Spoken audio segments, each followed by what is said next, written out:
나치의 선거 유세.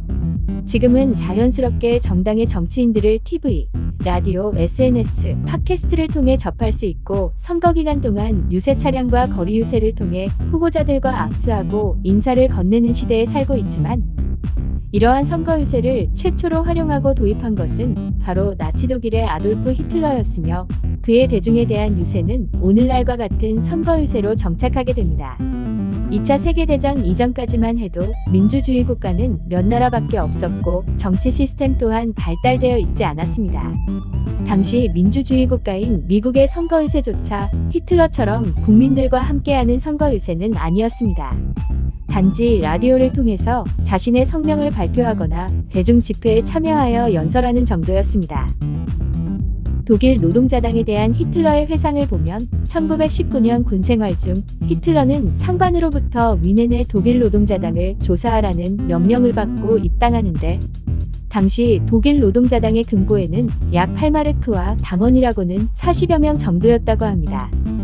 정당이라고는 할 수 없을 정도의 정치 모임에 히틀러를 돕는 사업가들은 아돌프 히틀러 무역산업기금을 설립하고 이들의 든든한 후원을 바탕으로 베벨스는 선동 전략을 이용 1928년 5월 선거에서 3%에 불과했던 득표율이 1930년 9월 선거에서는 18%, 1932년 제국의회가 해산된 직후 실시한 7월 총선에서는 37%의 득표율로 제1당으로 부상합니다.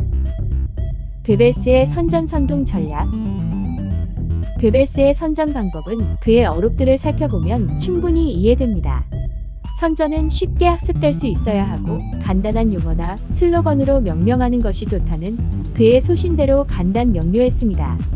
위기를 성공으로 이끄는 선전이야말로 진정한 정치 예술이다. 승리한 자에게는 진실을 말했느냐 따위는 중요하지 않다.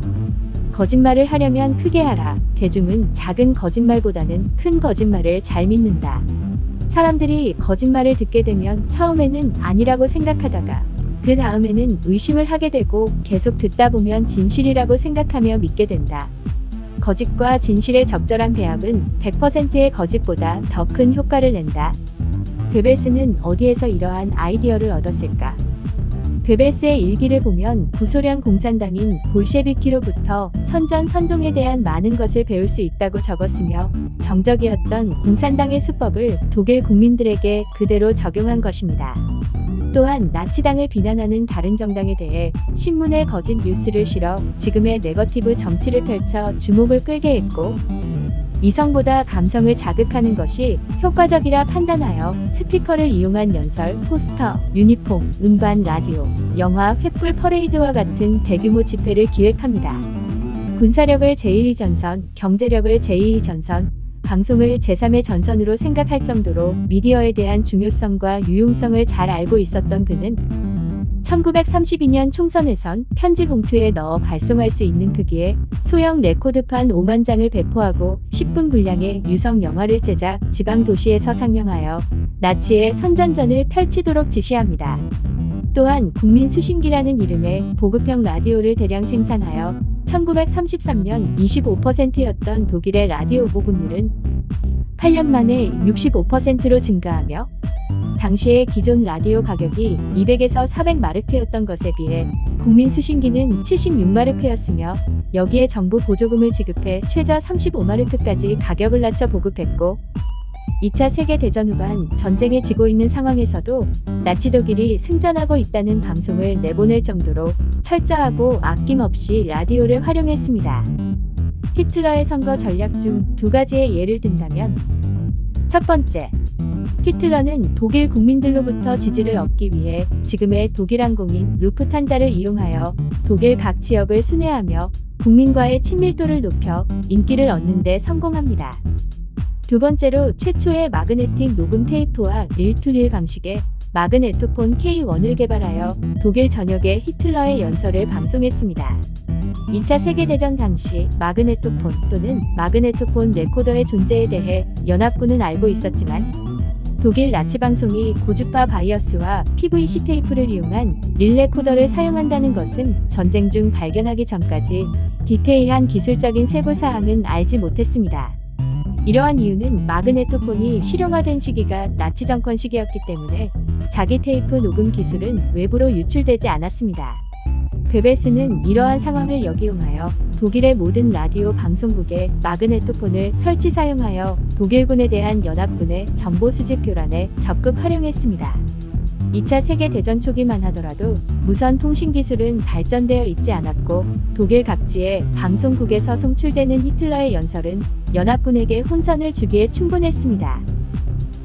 19세기 녹음과 기록에 관한 음향 장비 1877년에 발명된 토마스 에디슨 추궁기 이전에 몇몇의 과학자들이 소리에 대한 녹음 기록 장치를 발명했지만 전체 음향 역사에 비춰볼 때 미비하므로 본 영상에서는 다루지 않기로 하겠습니다.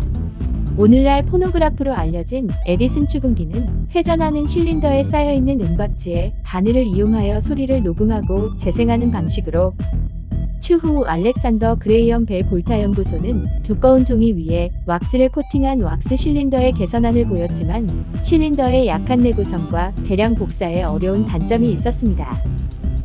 그로부터 10년 후 1888년 에밀 베를리너는 추궁기 실린더에 평평한 원판을 얹어 소리를 녹음하는 그라모폰을 발명하는데 지금의 턴테이블과 LP 레코드의 시조이며 디스크의 재질은 동물성 수지인 셸락을 사용했습니다. 그러나 위의 두 장비에는 공통된 단점이 있었으니 음질과 성능에 대한 좋고 나쁨의 평가를 떠나서 하나의 실린더와 한 장의 디스크에 녹음할 수 있는 시간이 5분 정도로 매우 제한적이었습니다.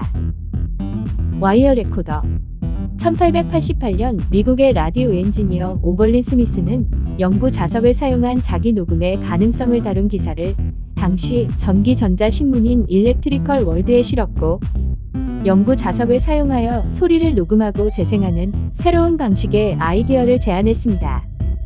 덴마크 엔지니어 발데마르 폴센이 스미스의 아이디어를 발전시켜 최초의 영구 자석을 이용한 자기 녹음 방식의 전자식 녹음기인 텔레그라폰을 발명, 1898년 12월에 특허를 얻습니다. 텔레그라폰이 발명된 시기에는 자기 테이프가 세상에 나오기 이전이기에 녹음을 위해 강철 와이어인 피아노 선을 사용했으며 스틸 테이프도 사용했습니다. 그러나 텔레그라폰에 사용되는 피아노 선은 얇고 가늘어 쉽게 끊어지는 단점이 있어 이를 개량한 루이스 블레트너는 1929년 블레트너폰을 만들었지만 30분을 녹음하기 위해서는 약 3km 길이의 강철 와이어가 필요했고 그 무게는 25kg에 달했습니다. 마그네틱 레코드 테이프 프리츠 플레머는 1931년 자기 테이프를 발명한 오스트리아 엔지니어로 와이어를 사용한 와이어 레코더의 비효율성에 대안으로 얇은 종이 위에 우치를 도포하고 그 위에 자기 녹음을 위한 산화철 분말을 코팅한 후 소리를 녹음하는 데 성공하여 1928년 특허를 받지만 종이는 쉽게 찢어지거나 구겨지기 쉬운 내구성에 단점이 있었습니다. 마그네토폰 발데마르 폴센의 텔레그라폰에 대한 특허가 만료된 이후 아에게는 프리츠 플레머의 허락을 얻어 자기 테이프와 텔레그라폰을 응용 결합한 새로운 녹음 재생 장비인 최초의 마그네틱 테이프 레코더 마그네토폰의 연구 개발을 시작합니다. 그러나 앞서 말했듯이 프리츠 플레머의 종이 자기 테이프는 내구성에 한계가 있으며 이를 극복하기 위해 아에게는 독일 기업인 바스프와 협력 계약을 체결하고 바스프는 자기 테이프 개발에 들어갑니다. 이 두 기업의 협력은 결코 우연한 일이 아니었습니다. 바스프의 창업주는 프리드리히 엥겔호른으로 플라스틱, 농업화학, 정밀화학, 석유화학 등 다양한 분야에서 제품과 솔루션을 제공하는 화학 기업이며 자기 테이프 개발에 필요한 기술을 모두 갖고 있었습니다. 바스프는 1925년부터 전선 케이블 및 매스코어의 유도 코일용으로 가장 우수한 입자인 카르보닐 철분말의 생산과 함께 섬유 제조를 위한 플라스틱을 개발하고 있었습니다. 이러한 바스프의 풍부한 경험과 노하우를 바탕으로 1934년 처음으로 5km 길이의 PVC 재질의 자기 테이프를 생산하고 이후 1939년 후반 자철석에서 적철석으로 대체되면서 녹음 품질을 크게 향상시켰으며 크롬 테이프가 등장한 1970년대까지 사용됩니다. AC 바이어스 이와 더불어 바스프와 함께 마그네토폰 제작에 참여한 아에게 엔지니어 월터 베버와 한그요한 힘은 1940년 실험 도중 특정 녹음기에 녹음된 테이프에서 이전보다 크게 증폭된 소리가 나는 것을 우연히 발견하는데, 실험실에서 우발적으로 유입된 높은 주파수가 녹음기에 녹음되고 있는 신호의 레벨을 높였다는 것을 알게 됩니다. 이것을 바이어스 신호 또는 바이어스 전압이라 하는데, 당시의 바이어스 기술은 진공관을 사용한 앰프 분야에 사용하고 있었지만 녹음 기술 분야에서는 사용되지 않고 있었습니다. 이유는 녹음된 신호를 헤드폰을 통해 듣거나 통신선을 통해 신호를 전송하는 데 있어 충분하다고 생각했기 때문입니다. 이후 자기 테이프에 음원의 신호와 함께 바이어스 전압을 걸어 신호를 증폭하는 기술이 개발되면서 SMB 향상으로 소리의 왜곡과 잡음이 줄어들고 다이나믹 레인지를 넓혀 음질을 개선한 AC 바이어스 기술이 탄생합니다. 이러한 독일의 독창적인 녹음 기술은 2차 세계대전 이후 하이파이 레코딩의 출발점이 됩니다. 나치의 노력으로 개발된 마그네틱 테이프를 사용한 릴투릴은 1982년 CD가 상용화되고 저렴한 가격으로 보급되는 1900년대 후반까지 모든 방송과 공연, 패션쇼에 전세계 음향 엔지니어들은 필수로 다룰 줄 알아야 하는 플레이백 음향 장비로 자리 잡으며 그 이름을 오픈릴이라 하고, 추후 라이브 음향 엔지니어는 허리를 부여잡으며 트랙 레코더 또는 TR이라 불렀습니다.